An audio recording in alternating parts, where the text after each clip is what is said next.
One of the most iconic roller coasters in the world is Expedition Everest, Legend of the Forbidden Mountain at Disney's Animal Kingdom.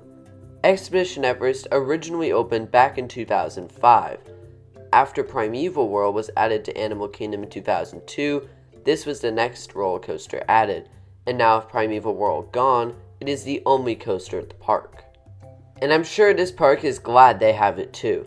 This is a signature attraction to this day, and it cost $100 million to build. At the time of its opening, that was the most expensive roller coaster ever. That total has since been surpassed though. But even if it can't claim to be the world's most expensive roller coaster, it still can claim to be a great ride, because I really do think it is a great ride. And it all starts with the appearance. When you walk up to Expedition Everest and you see that mountain, it's breathtaking. It looks so realistic and fits absolutely beautifully into the Asia section of the park. And if the rockwork wasn't a telltale sign, this ride has very good theming. And as with a lot of well-themed attractions, it all starts in the queue. The queue line for Expedition Everest is very well detailed. So if you're stuck in a long line, there's plenty of stuff to look at, don't worry. It's always nice to see such great theming on such a major roller coaster like Expedition Everest is. And yes, I do love roller coasters, but if they're not themed, then it's not going to be nearly as complete as a well-themed experience will be. If the queue for Expedition Everest wasn't as detailed as it was, the coaster built by Vekoma would still be fun, but nowhere near as good. With all that being said, let's jump into the ride experience. After turning out of the station, you ascend the first of two lift hills. This one is smaller, and this section of the ride is really to get the ride going. The beginning of Expedition Everest is not thrilling by any means, but after a couple turns, you come to the ride's main lift hill. And I gotta say, this lift hill is pretty imposing, because you don't see where it goes. You just see it enter the mountain, and you have no idea where it goes next. I actually really like this lift hill, because if you look to the left, you'll get a great view of some trees and even Tower of Terror off in the distance. If you look to the right, then you can see the rest of the park. Lift hills like this are the perfect way to get you pumped up for what's to come later in the ride, because you still aren't sure what's coming next, because you really can't see anything of this coaster from the main pathways. At the top, you crest the lift hill and turn to the left, before coming to a stop. The ride is broken. What? No, it's designed that way. But if it is your first time, then it would certainly be a surprise. This is another part of the ride that really builds up anticipation for what's to come.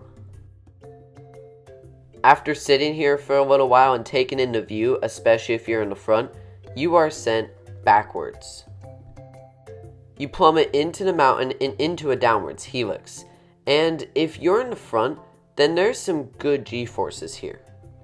This element is a little bit forceful in any row, but if you're in the front, you'll get the most whip on this section, so you'll get the most blast of positive Gs. It's a fun maneuver, and it's surprisingly forceful for a Disney coaster, given their family audience.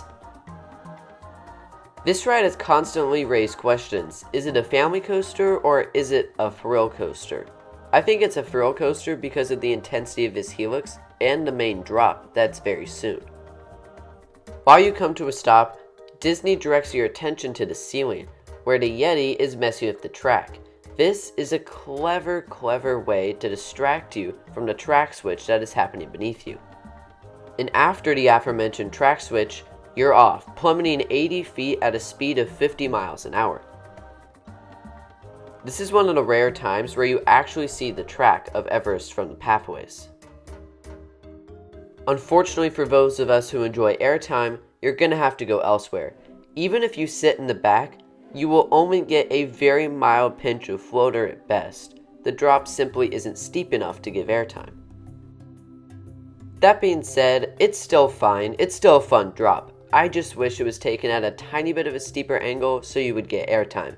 But anyways, after that drop you go into the mountain and then out of the mountain before going into a helix.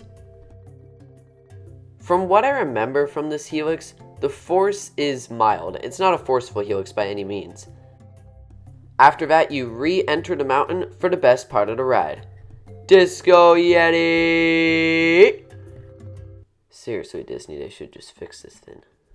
But who doesn't love bumping into good old Disco Yeti on your journey through Expedition Everest? After you see that wonderful animatronic, that ends the coaster. And the 3,884 foot long coaster is now over. And if you enjoy it as much as I do, then you had a great time. I'm a huge fan of this coaster. I think it's super fun, and while it isn't exactly butter smooth, it's totally fine. You can still have a great time on it even if it isn't the smoothest ride in the world. Also, if you want to spend more money, there's a gift shop on your way out. So, how do I rate this coaster? I'm going to give it a 9 out of 10. In my opinion, Expedition Everest excels in a lot of areas, especially the theming department. I think you could easily argue this is the best themed coaster in the entire world, and that's not even a stretch. And I definitely recommend you ride this coaster when you're at Disney's Animal Kingdom. It's one of the best rides in the park, and one of the best rides in the entire resort for that matter. So thank you all so much for watching this review, and I'll see you all next time. Disco Yeti, Disco Yeti, Disco Yeti.